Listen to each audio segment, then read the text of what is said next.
We are back, guys, and we just saw a huge upset. Bonnet already eliminated in the round of 8, and I misspoke a little earlier. I didn't realize DeWalt won in Season 3, so we still have a champion in the round of 8, Right. but he has not won in quite a long time, so he's definitely itching to get another victory here. But now we've got the China all-kill. It's going to be Qiao versus Mihu, a very, very strong Protoss player going up against what people have told me clearly the best player in China, not just the best Terran player, just flat out the best. So it's going to be very, very difficult for Qiao to get a victory here. But he's already done very well in the BSL, and we know that he's been doing very well versus foreigners lately. So I think he can take down Mihu here. Yeah, Mihu, it's a complete black box game for me. Part of it, I'm half expecting a 3-0 just because of knowing that Mihu is such an amazing player. And also, I think it'll be interesting to see whether Mihu ends up dominating the competition and taking the title of best foreigner. I think most people agree that if you're BSL champion, it's not like 100% definitive, but generally that puts you in contention of being the best foreigner out in the field. And if you just take all of the sideshow matches that have been happening, Mihu has really been dominating out there. But at the same time, he's been playing against players in the BSL, and I don't know how much, I don't know, I can't get in their heads in this instance. I don't know how much of that is a really good predictor of what's coming down the line, or if they're holding back their best stuff for this particular tournament. What I will say is Mihu, I still feel like, is the player to beat. And it's almost unfortunate. I wish Qiao was at another part of the bracket to just see how far he would go. So it is a little bit sad to see the Chinese all kill, but I'm interested to see this just to see how these guys play. Yeah, we've seen heavy macro from Mihu in the games that he has shown. When I was watching, like, dude, this guy's got a freaking ton of units. Like, why can't I pump out units like this? But we're getting a look at the profile statistics. Of course, Chinese players new to the BSL, so they really don't have any games played other than this season. You can see the MMRs, 2,400 for Mihu, almost 2,500 for Qiao, but I've been informed that Mihu is definitely sandbagging a little bit, at least according to these stats. He's upwards of like 2,800 or something like that, so he's the real deal. And I look forward to, as a Terran player, I'm looking forward to see him play. But Qiao, he played very well in early rounds of BSL. I remember seeing him versus Ziki, if I'm correct. And actually, Qiao beat Ziki. So, I mean, that lets you know the standard of play we're about to see. Yeah, I actually want to get... Gornich. Sorry. Gornich. I actually want to get your thoughts on Mihu's builds in particular, because it reminds me a bit of old style I Love UUV, where it's just, macro beastly, where it's like, I'm going to straight up out macro you, and it does not matter what you're doing in the meantime. I'm just going to bulldoze you straight up with my macro. But in particular, what stood out to me was that early 3 base, and I almost felt like Mihu was playing this style, where it's like, I'm going to build a lot of units that make defense a little bit easier, and then I'm just going to race you to the pole, and you're not going to be able to keep up style. And I actually, as a Terran player, I wanted to get your thoughts on that. Well, I'll talk about it as we get into the game, since our game is ready. It's going to be Revolver as our first map. This is going to be our second series of the day. It's going to be Qiao versus Mihu.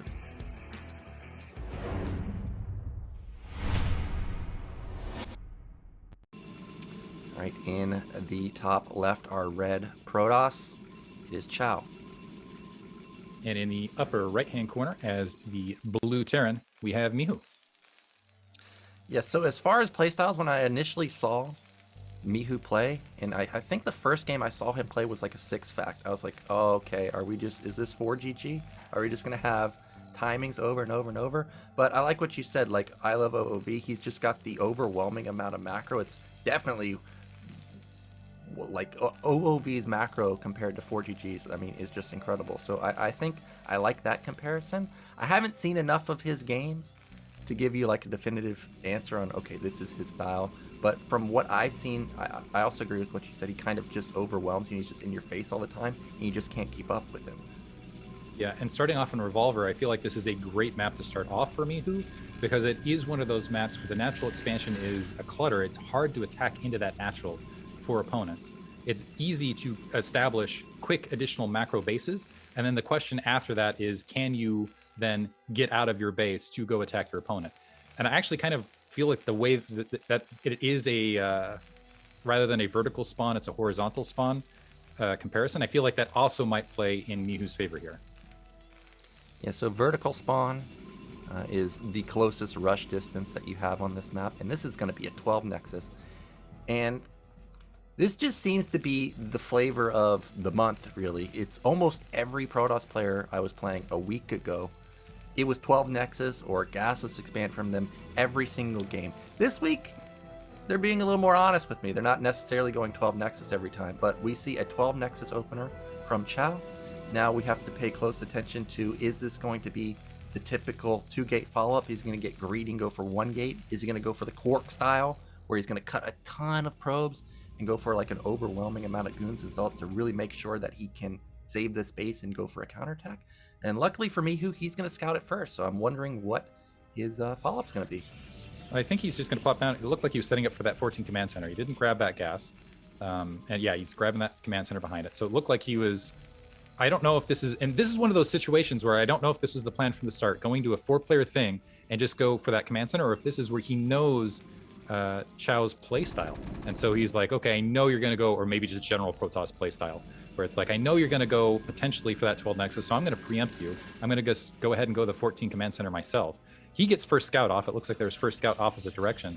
But all things being equal, looks like we do have that double gate follow-up with that assimilator. Mihu now grabbing his gas as well.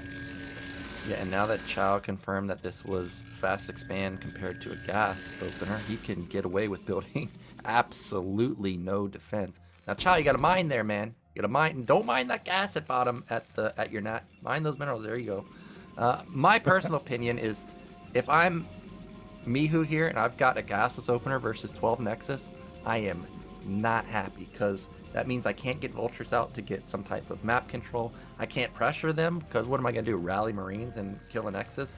I don't think so. So this feels like a dream opener to me for Protoss. However, knowing how Mihu has played in the couple of his games where he just floods factories, this may just be in his wheelhouse, like you said, since he's obviously played versus Qiao quite often. Let me get your opinion on this as far as like a factor of Revolver as a map. Do you still feel like it's important to kind of press out those vultures, knowing that that natural expansion is a little bit easier to defend? Well, you always want to get vultures out just to lay mines. Like, even if you just lay mines outside their base, or, you know, yeah, out at like a top middle, for example, or right below the ramp, it gives you some, you know, map control. They can't just instantly go and take a third base without running over a mine. So I think it is necessary if you go for 12 gas to get some vultures out. But in this game, he cannot get vultures out. If he goes for vulture opener after this, that would be extremely surprising, because his tank count is going to be non-existent for so long. Now that generally is a fast gas, but because this is a 12 Nexus, I think this is a pretty normal gas timing. We'll see how he wants to use this. Revolver is a great carrier map, so he may already be getting that gas in anticipation of going for carriers. Yeah, that was my question upon seeing that quick second gas. Are we going to see some ASL style potential? Nope, never mind. There's the robotics facility potentially. Well, actually, I think that's part of the build altogether. But yeah, are we going to see that 2-base carrier attempt on this map? We see an engineering bay already going up for Mihu behind this. And I'm almost wondering if we are going to see that previous build where it was, yeah, double machine shop, get third base, just go flat macro from there out of Mihu. For now, we do just see this. This is why I like having the 12 cast. Like, look at this. Tell me what he has other than this one goon and one zealot at his ramp. Is that it? Okay, sorry. He has. Sorry, Protoss players. You have 2 goons. I mean, this is just. I as a Terran player, I just hate when they get away with something like this. But and then behind this, also Mihu went for Comsat, so it cuts into his SCV production. And to see that the Robo was also started before range, and this guy's getting away with a third Nexus, oh my gosh, this feels like an amazing opener for Qiao. But I have to say, he's expanding towards Mihu. That feels not too smart. I think I would have liked it more if he had gone to mid-left position. Yeah, I absolutely agree with that. Going up against Mihu, who, yeah, likes getting, especially with the horizontal versus vertical aspect, and the fact that, yeah, getting out of your natural expansion can be troublesome, especially if if Chao down the line could even have a little bit of a scout to see when that army was moving out and be able to react to it.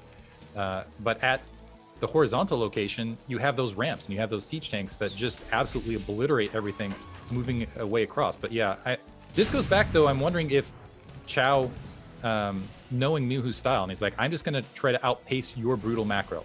Like, you go ahead and you sit in your 2 base or whatever. I'm just going to play extremely thin, get 3 bases up immediately, and try to beat you at your own game. Well, he may be able to outmuscle Chao because Mihu just scanned the probe transfer, so he knows it was the 3rd base, and he also scanned the gateway timing of the 3rd and 4th gates, so he knows that they're pretty slow. We can see that Mihu's already ramping up his factory production. He's already at 4.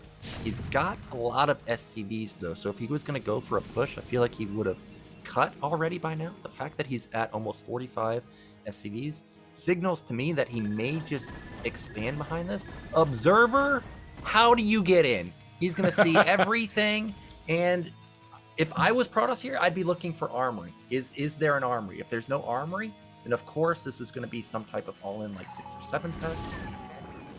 Manages to pick off the observer. Yeah, this is unusual because it does look like there's some sort of push coming, right?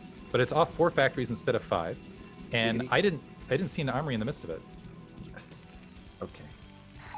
He went Robo before range. He built a 3rd Nexus off 2 goons, and now he's going carriers. And he got scanned. It's like, actually, as a Terran player, when I saw that pylon going up, I was thinking to myself, this looks like a Stargate pylon. But you can't do that. Like, he has 5 goons. That's it. He has 5 goons versus, what is it, 8 tanks? Terran should easily crush this. So Mihu off the maybe just having intense game sense. This is a high ground advantage. The Dragoons are going to filter in, but that is so many siege tanks, some on the low ground. Dragoons trying to press in, but they are melting behind this. And I think Mihu still is going to end up ahead in this. It's even, actually. That miscount fire, though, really eating in that siege tank count. I think Chao just got a little bit lucky there, but now the Vulture's cycling in. This is going to get cleaned up. There's still plenty of troops on the ground. And I think Mihu might have found a timing in the midst of that carrier switch where he is going to be able to punish one of these bases. Scouts. Again, he saw it in ASL, man. He's like, I can channel my inner mini, and I don't see this working out as well for Chao as it did for Mini, because Mini still had a sizable ground army, but this is just non-existent. There's no more goons really to even engage these tanks. Zealots are going to eat these mines, and behind this I saw more factories go down. I think we're up to 6. So this is, well, actually they're kind of slow, actually. Oh, whoa. Probes being pulled. What's happening at top middle? Looks like Vulture's got up there or something. Yeah. So Mihu's everywhere at once. He found that timing in between, and now Chao just doesn't have. So it looked like he was like, okay, I'm just going to out macro you. I'm going to pull an ASL maneuver. I'm going to be pro gamer. I'm building scouts to go ahead and stop this. But there's already a turret in place that can already, that's a hop, skip, and a jump from hitting that natural expansion, and it's just a cleanup situation at that what do I want to call that, 11 o'clock base. And the scouts, yeah, maybe it's going to take a while to chew through those tanks, but he's got bigger problems. He's getting sealed into his natural expansion. Yeah, this natural is, I don't want to say it's dead, but it is extremely hard to engage into this, especially when there's no Citadel, like there's no Templar Archive, there's no Arbiter or anything. Like, you have scouts, man, and there's a turret ring. I mean, Vultures are going to kill this Nexus, and tanks are slowly going to inch into position onto this natural. Yeah, and I'm almost wondering if this is, hey, if, ASL champions take or I guess everybody should look at this, is I guess what I'm saying, and look at what Mihu did, because I'm wondering if this is a really good counter to this exact sort of style of play. And I think obviously you're going to need game sense of Mihu, which isn't something everybody has. Trying to break this, Zealot's getting on. I thought this was just going to hold, which is why I wasn't bringing it up. But the Zealot's actually able to get on the low ground. Some Goliaths getting up there. Only 2 siege tanks left. 3 Zealots able to get on top of that upper siege tank, and still 2 Zealots moving. Is that Nexus? Oh, there's a battle SCV. Barely not wiping that out. What was that, 1 health? I couldn't see exactly, but the battle SCV does not take it down. Almost though, and that means that it stands for now. But I mean, you got to be mining it for it to be impactful. The natural has been breached. The gas isn't mining anymore. And look at Chao. Even if he wants to build carriers, he doesn't have any gas to build the carriers. I like how, okay, well, GG There's comes out GG. from Chao there, and Mihu, he's going to take game 1, and that was, dude, I'm not kidding. When I saw that pylon, I was like, this is a Stargate pylon, but there's no way you just did this. There's no way you triple expanded off of 5 units, or actually 2 units. You saw the guy going for 4 fact, and you're like, Stargate. It's like, no, there's no way you're going to do that. Instead, I thought Citadel, Gateway Flood was coming. I mean, that is just absurd greed from Chao, and he definitely got punished for it. And I'm wondering if, now the question is does he try to do more of the same, or is he going to peel it back? Again, I'm feeling like Mihu, a very strong player. All indications are that everybody said he's the dominant player in China, that he's the dominant player in that region. But I don't know. We'll see if Chao can pull something out. I do want to say that it was interesting in the early ladder stages of BSL. I remember seeing Chao's name. He was going by Pretty Girl up the ladder, and I'm like, who is this guy? Because he was like 30-0 and just popping straight up the MMR stream. I'm like, who is this? And so I was keeping an eye on him. But right now, if game 1's an indicator, Mihu in firm control as things stand. Yeah, as Zero was telling us, with Mihu being the dominant Chinese player, I mean, if you're Chao here, maybe if he's that dominant, maybe you feel like, okay, I gotta go for something crazy, because if we go for standard or toe-to-toe play, it's just not gonna work. So maybe that's why we saw just an absurd opener from Chao. I'm not sure exactly, but Mihu, he crushed it right there. That engagement went fantastic. You know, the subtle thing there was he was repairing his tank during that fight, and it sounds easy to do, but that is actually something you see nobody do, because it's so hard to control your vultures and tanks. So Mihu clearly knows how to do pushes, and he knows how to do them well. And we may see a similar fate in game 2. Let me check the map, actually. What's our second map going to be? Oh, it's going to be Wavelet. Oh, we saw Wavelet. Was it last week or 2 weeks ago, where Ultra just... something was going on with Ultra that day. That was the best game I've ever seen him play, and he just crushed Dragon. So it will be nice to see how Mihu plays this time. A little bit sad to see Dragon get knocked out from North American. I do want to give, while I'm here, I do want to give kudos to the North American squad. I don't know what it was between last season and this season. This is why I'm also hoping they go deeper. But it looked like a flood of North Americans in the round of 16, and I was like, yeah, guys, get it done. But yeah, at this stage of things, I think you're right. And part of that psychology, that is what that game looked like to me, is, okay, if I try to do something normal against Mihu, I'm just going to lose. So let me try to do something crazy and see if it plays out. And so, yeah, I think I'm expecting more of the same with that read. And I think that is a correct read. We'll have to see, though. Unfortunately, match 2 on Wavelet, there's more opportunity for macro. Yeah, and I feel like if Chao wanted to go for something crazy, I would have preferred it on Wavelet, because I'm assuming, not knowing both of these players, but since Wavelet is a BSL only map, they're not going to have a lot of experience on there. So I would have liked to see him save it for this map, just because of the unfamiliarity factor. So let's get into game 2, guys. We've already got a quick 1-0 for Mihu. Second map is going to be Wavelet.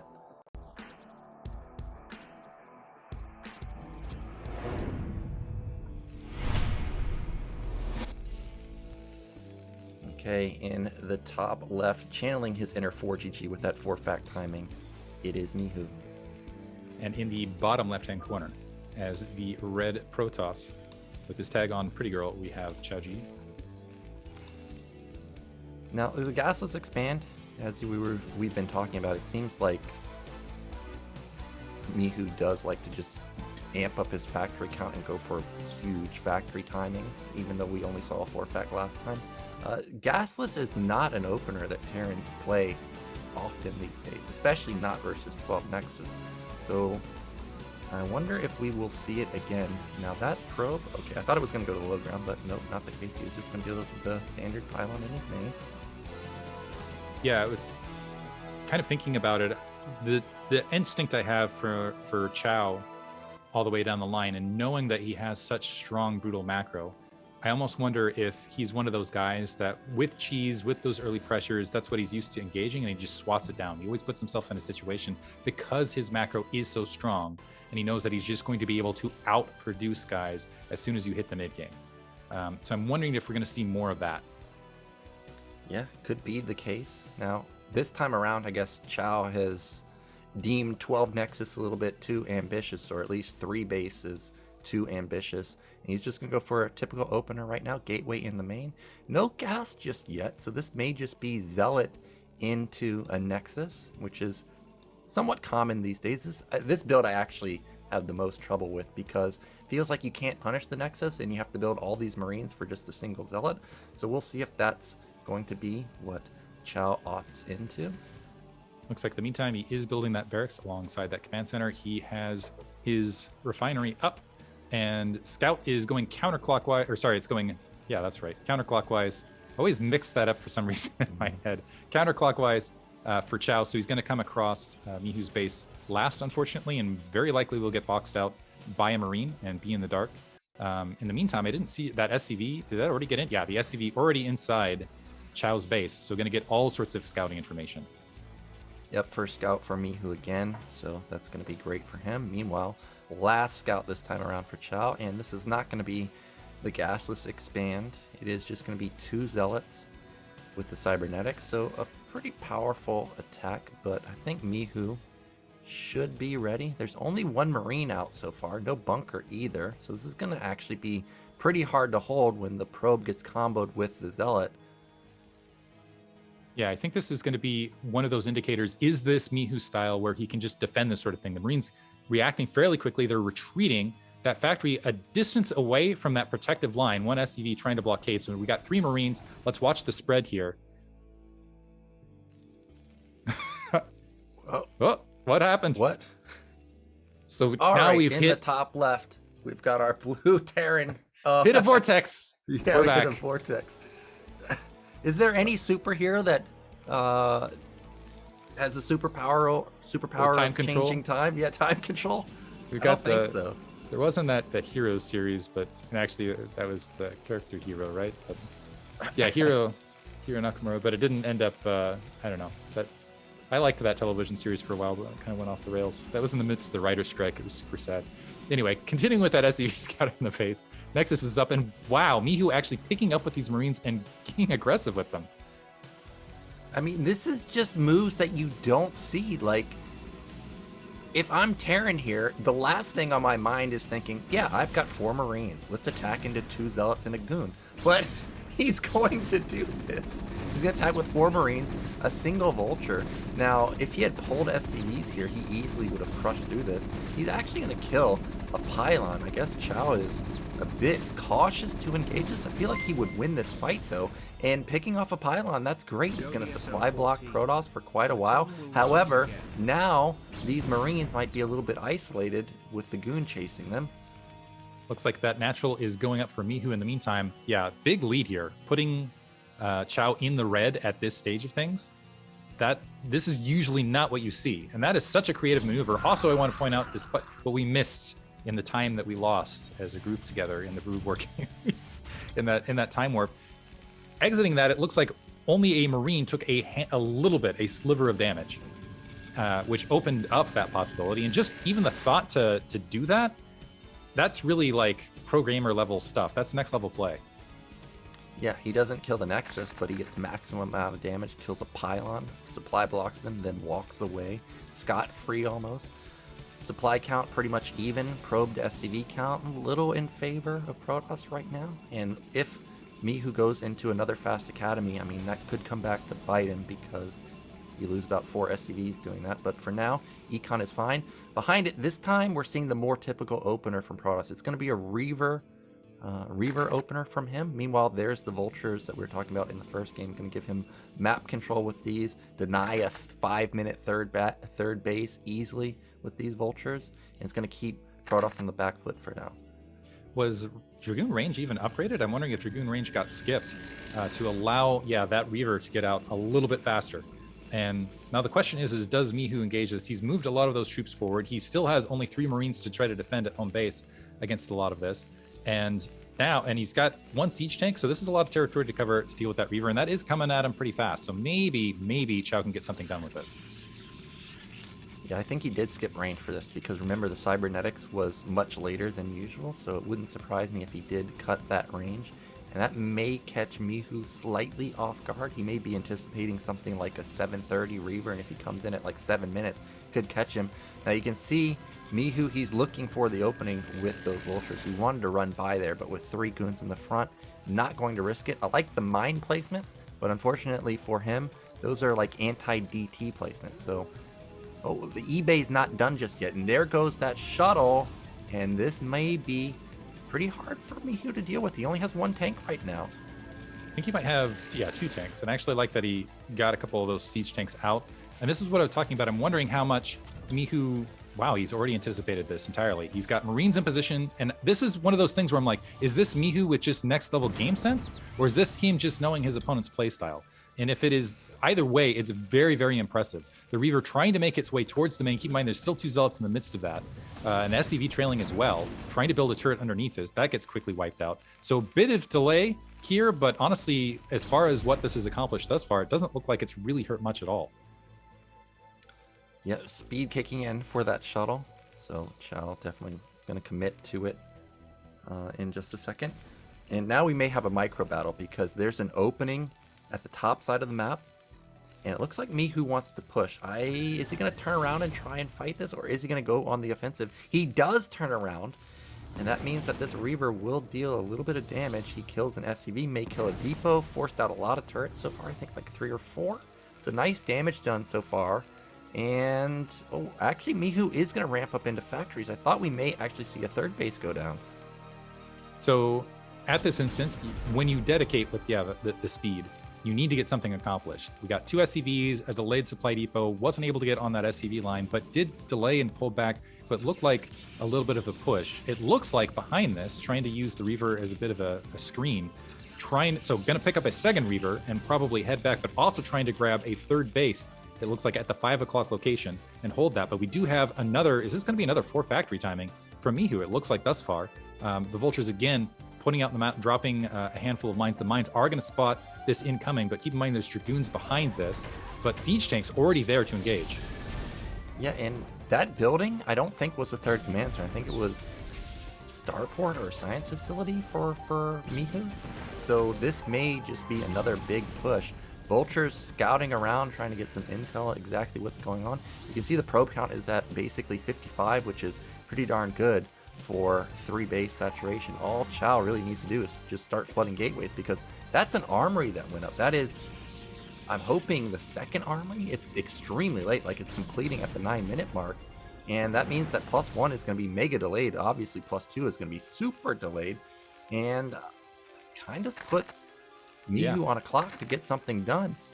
Yeah, I'm wondering if, and this is kind of the difference between potentially the regions of playstyle. I don't know, because most Terran icy these days, it's like you're going armory against Protoss. You're looking for either a level 1 weapons attack, or you're going for that 2-1 attack down the line. Here, that armory is coming down at what, the 9-minute mark. So if there's, it's very delayed, and level 1 weapons just now starting with 5 factories already completed for Mihu. Yeah, so this is going to be something like a near 12-minute +1 timing for Mihu if he goes for that type of attack. And by then, you can see the Templar Archive has already started. By then, Storm should be done. Now, those tanks get some pretty nice shots, knocking down a lot of the health of one of the Reavers and clearing out all the shields of the 2nd one. And this is exactly what Qiao should be doing, putting down gateways, getting his Templar Archive. I don't want to see Arbiter, because that would come out too slow. So he needs to just stay on Templars and go for Storm. And that's a great Reaver shot, knocking down one of the tanks. Yeah, Mihu really doing a great job of catching Qiao while he wasn't paying attention, taking down one of the Reavers. I liked what Qiao had done with these Reavers up to this stage, because he didn't have much of an army. He managed to keep Mihu back for a good period of time to establish that 3rd base without a lot of threat, honestly. The Vultures really weren't pressing into that location. There's a pylon wall. He was able to get some of his economy established behind this. But now Mihu, kind of tiptoeing forward, and he's got a lot of mech on the ground. Yeah, his army is huge, and that is a 3rd command center behind this. So it's not going to be an all-in attack. It is like 5-fact with delayed +1. And this is an interesting move because what it does is it forces a lot of units from Protoss and it keeps them stuck on 3 bases. Like, he can't afford to take a 4th base because if Mihu's like all-inning and he gets attacked, well, he's just dead. So, and it also forces no Arbiter, like I said. So this is an interesting move from Mihu here to force out Gateway Man with just Storm. And even though he's going to have a later +2, I mean, this is not going to be the comp that Chao wants once he gets to max. Yeah, actually, this is kind of what I've enjoyed out of Mihu's build thus far, is they just seem very patterned to force his opponent in a particular style of play that works more advantageously for him. And you can see he's already kind of like laying mines across map. It's like he is already kind of dividing the map a little bit preemptively, even with mine placement, with having some unit scouting to get into a position where he can isolate his opponent into 3-base play. In the meantime, it looks like there is a bit of a move up towards that 9 o'clock. I'm not sure if that's just to check or maybe even try to establish it. That would be aggressive. It looks like level 1 weapons just now starting. Yeah, he's going to go ahead and try to take that 9 o'clock. That's very brave, in my opinion.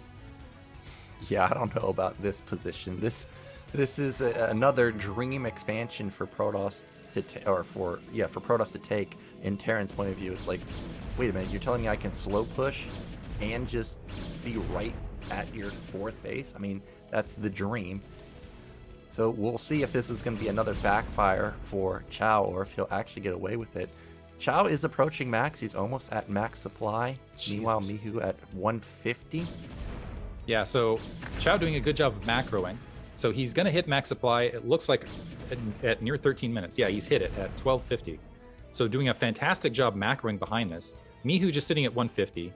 Now the question is can he find the avenues with just pure Gateway Man, with not a lot of High Templar that I see, to engage and win battles in this army? And it looks like he's engaging to do so now.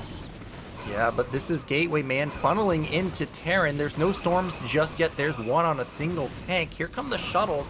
Remember, there's at least one Reaver alive. That is so many tanks in the back that is not part of this army. Tanks getting blanketed by these storms, and this may be the fight that Chao was looking for. Yeah, Chao able to eliminate a lot of those attack forces, and I'm glad the High Templar mixed in there. I was like, is this just going to be Zealot Dragoon? Because that didn't seem like a winning combination. I like Mihu's reaction upon seeing that it was going to be a losing battle, actually backing up and salvaging a lot of his attack force, rather than just allowing it to just perish on the front lines. That might buy him some time to at least defend up. In the meantime, 3 shuttles on the front, and I don't even, for Zealot bombs and everything else. And it looks like Chao's going to enter with this, wants to get the Zealot bombs. There are tanks unsieged to the north to try to defend, but he wants to win this here. Yeah, and he catches them in the middle of an unsiege. Yet look at the control on these tanks. I haven't seen a single storm yet. Looks like he eliminated all the Templars before any of the storms could get off. And this did not work well at all for Chao. I thought that was going to be the dream scenario. And instead, Mihu had a fantastic trade, and he's got 2 armories, so he's going to have his 2-1 coming pretty soon. Oh, is he not? Looks like he didn't start 2+2 at all. He was working on EMP, it looks like, to deal with this. Actually, I love the supply depots to just make it even more of a gap here. Chao moving in with some Zealots. He is that High Templar trailing. I don't know if he's got a Psy Storm. He does have a Psy Storm. Only catches, it looks like, a Siege Tank and a half in the midst of this and losing it. He is being very aggressive. He's continuing to funnel troops up here, and he needs to do this because keep in mind that 9 o'clock location, if he ends up losing map control along this left-hand lane, that is just a hop and a skip where Mihu can go ahead and take out his 4th base. Yeah, if he can figure out that there's a base there and just slowly get closer and closer to that ramp, I mean, that will be an unbreakable position, really. Meanwhile, Mihu's actually taking a 4th base at top right. And remember, all these bases, I think, have gases. So this is going to be a 4-base, 4-gas Terran. That is just so strong on every single map. Finally, Mihu has started his +2 weapons. So it's going to be about 3 minutes from now before those kick in. But looks like Mihu doesn't care about his +2. He's just going to go start pushing right now. Yeah, it almost feels like this is the different play style between the regions. So rather than doing the bread and butter of +2 level 1, Mihu actually moving out. And this is the danger. Yeah, this has to be stopped by Chao because this is his 4th base that is at risk. And it looks like he just does not have enough to defend it at this point in time. This looks like it is going to be the big swing moment in this match. Yeah, and I don't know what happened, but Protoss is down in supply versus Terran right now. And Terran only has 7 factories. So big macro slip from Chow's angle right here. Maybe he's built way too many shuttles. I mean, shuttles are quite expensive. They're 200 minerals. And now this is what I was talking about. Diggity, how do we engage this? Like, look at this. Yeah. There's so many mines. There's so many tanks. There's turrets even. And he has EMP.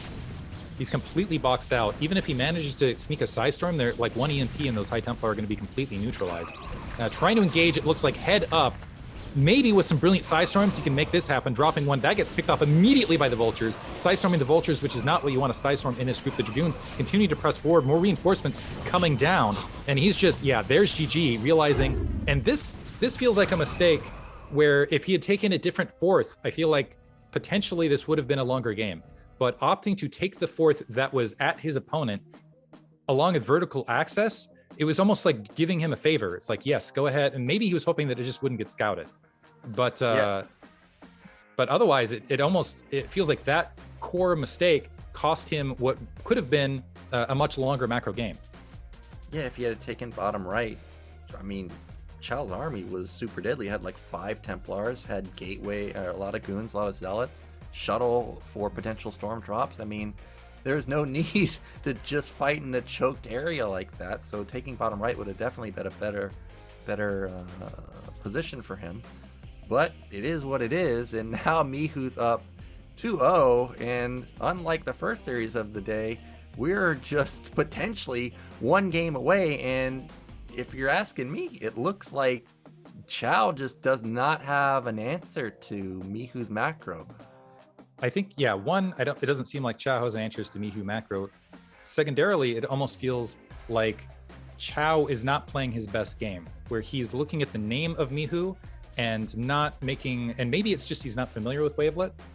That's possible, but I feel like we could see a better game out of Chow. I think he has better play in him, and he's seeing kind of the bright light behind Mihu's name, and that is affecting his level of play. I could be wrong here because, again, this is a huge black box of opponents, but I know that in just seeing other players in these latter things, it's like, oh, I'm going up against this guy. You know, the eyes get big and the brain gets small, and you just don't play your best. And that's kind of what I want to say is happening here for Chow, which is unfortunate because I want to see a really good match between these two. I was also thinking the same thing, because when he was on 3 base and only had 6 gate, I was thinking like, man, that feels quite low, especially when you see this guy going 5 factory, and it just felt off the whole time. But Chow needs to turn it on because he's 1 game away from being eliminated. And if there's one map that you can turn it around on, well, let me just say this. I don't know how this map got through. It's going to be Heartbreak Ridge as our 3rd map. This is... Oh, we're going to a break. Sorry. We're going to go to a break and we'll be back in just a couple minutes.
It's time for potentially our last game of the night. It's going to be game 3 between Mihu and Qiao. Mihu up 2-0, and he's convincingly won both of the games. And Qiao has decided to risk his life on Heartbreak Ridge. You know Mihu did not pick this map. That's 100%. If he picked this map, he's a crazy person. Yeah, Heartbreak Ridge. Yeah, we're discussing this off screen. For the fans, I think it's really fun to watch. I love the spokes. I love all of the vision problems. I love the troop movement on it. But for the players, it's a nightmare to play. You just are constantly second guessing. You got to be everywhere on the map. But that's what makes it fun, I think. And I do think it is a map, I don't know, hopefully, potentially, it's a map that Qiao can show some strength on and we can get a good match out of. At the very least, I think it'll be entertaining. However, yeah, if things keep playing out the way they're playing out, Mihu looks like he's on his way to a quick 3-0 victory. Yeah, unfortunately for Mihu here, this is not a map where it's easy to push. So his style that he's shown, I'm not too sure how this will work out for him, because back when this was like a courage map, I remember playing on it quite a lot. And back then, there was no 2-1 flash style. That just didn't exist. You 6-facted, you 4-facted, and you prayed for the best going uphill on Heartbreak Ridge, and that just did not work out very well, at least for me. So we'll see what Mihu comes up with. What always stood out to me with Heartbreak Ridge was the potential for proxies. Is it in the center? Is it over my natural? Is it in my natural? Is it on the high ground at my natural? Is it in my main? You can proxy anywhere on this map, and the game can get wild very quickly, but there have been games that I've seen of Terrans like floating a factory in the Protoss base, potentially BBSing the middle. So there are a lot of harassment type options on this map. And it is similar to Bluestorm and Tau Cross in that sense, that there is wide mains and all these proxy shenanigans that it can get wild from the get-go.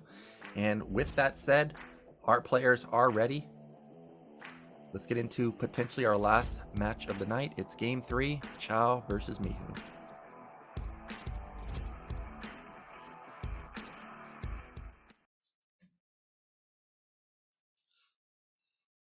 All right, mid left up 2-0, looking to close it out. It is Mihu. And at the 3 o'clock location as the red Protoss, we've got QiaoGege. You know, when the map statistic came out, I was going to say, look at that win rate, diggity. Look how awful it is. But then it was actually only 57% for Protoss. So actually, Terran, it's not even that bad of a map for Terran. I don't think there's really any bad map for Terran. But as I stated, this map, you can proxy anywhere, literally anywhere. So there's no surprise to me that this looks like it's going to be bottom gates. Or maybe not. Is he just going to gas steal? Yeah, I'm wondering if this is just a gas steal. He's moved that probe up, sitting outside, so it looks like he's, going to plop a pylon. Is he going to go for a gas steal and a proxy? That would be hell yeah. These are Protoss players, man. Come on. There's 100% they're proxy gating and gas stealing. Are they gas stealing on a 2-player map? Come on. You know it. Now, I want to know if Mihu will scout this. This depot placement that he's already put up there, it looks like not the ideal spot, but we saw on, what was it, Wavelet, that factory was so far away and it just didn't matter. So I guess Mihu's confident in his marine control, but this is going to be very, very hard to deal with. Yeah, so if probe wanders into the base, we have a barracks alongside command center. And again, we had that time vortex, so we didn't get to fully see the Marine versus Protoss, or a Zealot micro. There's the gas steal, so yeah, 1 gate forward pressure. And we'll see how much harassment this probe can get inside that base. And the SCV moving out, this is going to be critical. Mihu may actually already know something's up, because that gas steal was at 144. You don't gas steal at 144, and he finds it. Yeah. I don't know if the SCV would have found it anyways, just coming out, but as a Terran player, seeing that gas steal being so late, that was very, very weird. And instantly a 2 racks opener from Mihu. This is a perfect counter. And also seeing, again, kind of taking, you know how they say there's like 2 types of people who can extract information from like missing data. Yep. In that time warp, there were Zealots that came out, and it looked like some of them were damaged, but it looked like there was only 1 Marine that had maybe got a shot or 2 off of it. So my guess is that Mihu's Marine versus Zealot micro is fantastic. The Zealot in the base, the probe there as well, and the SCV's already like latently doing some good blockading against this Zealot. Yeah, and he has 2 SCVs on the pylon. This is a move that I like to do because it forces the Protoss to make a decision. You either have to save this pylon and sack a Zealot that you can't harass anymore, or you're just going to lose the pylon. And he's decided that is he going to be able to kill it? It's so close. What is it? 2 hits? He gets it. And that means that it's just going to be limited on 2 Zealots. And this really hurts QiaoGege's build right now. Yeah, I think this is going to be a quick 3-0. Mihu continuing to build behind this. He's working on that assimilator now. Has several Marines out, but Qiao's got to do something magic now. 4 Marines, the 2 Zealots pressing forward, distracting the Marines away from that assimilator, trying to just delay that gas as long as possible. Because as soon as he 2-gated? He put down another gate, man. This guy's a mad... And a shield battery. He's lost his mind. He's lost his mind. He's got... This is 6 Marines, and he decided... I mean, he saw the 2 Rex. Oh my gosh, this guy's crazy. Well, I gotta say, I've never seen this. Let's see how this works. 3 Zealots are already out, but there's 7 Marines. It looks like he's trying to make this weird last stand where shield recharges. So he's baited the Marines out. So that's been successful. He does have a cybernetic score. It looks like he wants to get Dragoons in this base as rapidly as possible to deal with Mihu's forces before that factory plants. Because as soon as that factory is there, it's very likely, I mean, honestly, the way this is looking, Mihu already with a sizable advantage, but with that factory down, that gas in place, it's going to get even harder.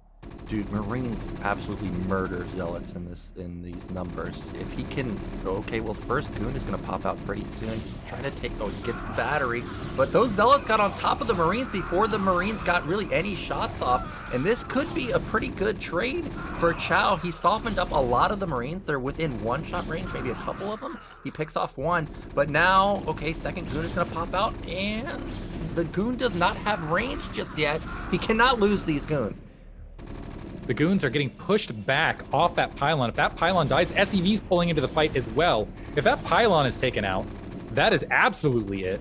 The Dragoons trying to step forward and get the shots they can. 3rd Dragoon pops, but the SCVs are there to get right on top of it. This is turning into an absolute slugfest. Micro everywhere. Marines there. One of the Dragoons wiped out. All the Dragoons are gone. And now Mihu, that's GG. Quick 3-0. He just taps out. Actually, while you were speaking, I was just about to say QiaoGege did it, or he just held it, and then all of a sudden all the Goons die. And I don't know if... Actually, we don't even know what Mihu's follow-up was. Was it Academy? Was it Factory? I didn't actually see any gasket. Yeah, it was Academy. I thought it was going to be Academy. Goons with a range. Yeah.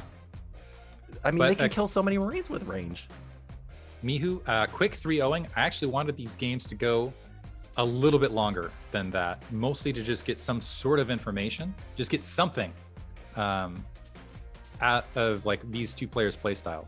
But Mihu very, very rapidly, able to just pummel his opponent, and that was a very quick series, 3-0. Yeah, that was absolute destruction. If you think about it, Mihu beat him in all variations. He beat him in straight up macro game. Qiao got very greedy, got crushed there. Qiao played normal game in the second game, got crushed. Third game, he played a cheese bill, and he got crushed. I mean, just all facets, Mihu outclassed him, and he's going to move on into the round of 4, and that sets up an interesting TVZ, because even though we've seen Mihu play versus Boneth and DeWalt, has there been a show match between Mihu and a Zerg player yet? Has Ziki played them? Yeah, so Zero is telling us that Babo played Mihu, but Babo play is completely different from Ziki. Babo's hardcore mutas. I think Ziki would be a more formidable opponent, so we haven't seen Mihu's TVZ just yet, and we're going to get that in the best of 5 semifinals coming up. Yeah, that's actually one thing about, and this is mostly due to BSL, is there is so much good StarCraft to watch right now. Like so much good StarCraft that it's even hard to keep up with all of the side show matches that are happening here and there. I guess I do want to give a quick shout out to STPL and the stuff happening there, and just all of the other, and also give Master Ray and Revolution Viewer, who have been casting the the Gosu League stuff out there in BSL as well. But this is great, and as we're coming to a close, I am so grateful to be here, and this is just an absolute blast.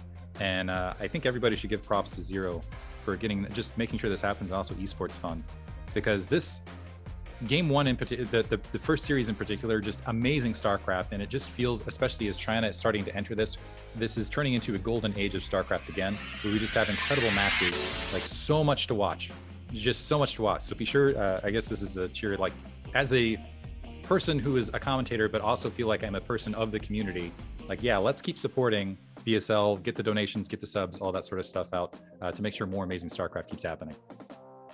I totally agree with that. This definitely is one of the golden ages of Brood War, and BSL is a huge, huge deal right now at this time. And of course, we want to thank all of our sponsors of the BSL, particularly Esport Fund, our main sponsor, and then viewers like you out there, Patreon supporters. At the $100 level, we have Star Lover, $50 level, Striker and Grail, $30 level, Des to Apocalypse, $20 level, Anivioli, Christian Eddington, Martin Harsmar, Lingham Pump, and all you other Patreon supporters, thank you so much. And of course, if you want the replays, man, become a $10 supporter through Patreon, and you'll get all of the replays from the BSL. And yeah, Diggity, today was a blast to cast with you. I know you're an old school caster. I was checking chat often. Everybody loved you, man. You should definitely come back. I love chat. Not just fill in, but I know you got a busy life. You can't be a main caster, but I know you do Hasu League and Chobo League, right? In the meantime, yeah. So if you guys go to Diggity SC on Twitch, you can give me a follow. Usually, so for people, it's more for like the US crowd, but on Tuesdays, Thursdays at 9:30 a.m. Pacific Standard Time, I try to cast as many games as I possibly can within like an hour and a half time frame, kind of using my lunch break to cast those games in the midst of Wrestling Insanity. Damn. Yeah, and I just try to get through as much of Hasu League as I possibly can, and Chobo League when Chobo Leagues. And I've been doing a little bit of Infested Cup as well, which have been hilarious games. Overall, shout out to Dead Infested, who is hosting that. Which is hilarious because it's completely different meta and just insane stuff happening there. I think that's why I like doing Chobo League and Infested Cup in the midst of it, because it's like the off-the-wall StarCraft that reminds me of, I guess, early days. But yeah, amazing to be here. It's been absolute joy. Nayoken, you're the man. I almost feel like, did you play on US East? Like, because I almost want to be like Nayoken, Beast of the East. Of course, I used to play on East, but I used to just smurf all the time and, go into X17 and smash all those trash talkers that love to talk all the time. You know who I'm talking about, those people. But Nayoken, absolute, yeah. I'm going to stick with it. Beast of the East. Okay. Out doing the casting there. Really appreciate you. And it's been a joy to do. This was an absolute joy. This is like early Christmas gift to me. Yes, I agree. This was definitely very fun. I look forward to casting with you in the future. And you guys out there, the round of 8 is not done. Tomorrow, we've got another round of 8. And this is going to be hype. It's going to be 2 of Diggity's favorites. We've got Hawk and Gypsy. They're going to be facing off versus DeWalt, respectively. And then Gypsy versus Oya. Remember, there's history with Gypsy and Oya, too. Last season, Gypsy leaving again, where as a commentator, I thought he's got it. And then all of a sudden, he just leaves randomly. And Gypsy definitely wants to make up for last season. He wants to move into the round of 4. He wants to move into the finals, man. He's so strong these days. He had a show match versus J-Star. I won't spoil the results, but he's looking like he's in tip-top shape. Definitely want to tune in for that. Yeah, I feel like he's got a fire in him right now. And he's been playing at a really high level. And it's what impresses me the most is he had the show matches versus Scan. He's had other matches, and I think he is playing at a very, very high level. And it's one of those things, if the Korean infrastructure was here for these players, I have no doubt that these guys would be pro gamers, like at that level. And so it's incredible and impressive to me that these guys are playing at the level they're playing at without that infrastructure in place. It just is astounding to me. And so my heart is, absolutely I got to give the North American pride, particularly because of all the North American team battle stuff. I really want to see Hawk advance. I really want to see Gypsy advance. That's no offense to both Oya and DeWalt. It's just, I got to have the local pride. I guess we end up with a dominant amount of casters in BSL from the North American scene. I'm sure everybody else is sick of it. They're like, you North Americaners always rooting for the side guys. But I'll stick with it too. Yeah, I'm rooting for them tomorrow. Well, they're going to have a tough time because Hawk's going up versus DeWalt, and we know DeWalt, well, arguably the best foreigner. For a long time, I was calling DeWalt as he's going to be the best. And now with Boneth out of it, this could be for sure his time to shine. But Hawk has played extremely well lately, even beating Boneth in the NA Continental Battle. So his PVZ is no joke. And like I said, or even as you said, Gypsy has really upped his skill quite a bit. So last season, Gypsy and Oya, I would say, were quite even. I don't know now. Gypsy's kind of reached another level. So QiaoGege is going to need to pull out some magic, I think. But regardless, this is going to be an exciting series. So you guys are definitely going to want to tune in. And I think that's going to just be it for us today. Well, I think you already had some closing words, but yep. You have, we've got another cheerful, man. What was your favorite cheerful so far? I got to say the DeWalt cheerful with the bear, that was pretty good. That one, unfortunately, I still feel like the best one was the Mondragon one from the TL thread initially. But yeah, I have enjoyed the cheerfuls thus far. I think this is a great competition. Yeah, these cheerfuls are quite hilarious. Actually, when I saw the Artosis one, what is it? The one Artosis hates them. How to beat Terran with this one weird trick. I instantly sent it to him on Discord. He's gonna wake up and see it. Absolutely hilarious, cheerful guys. Thank you so much for doing that. And Zero, what is the RCG like? Is it coming soon?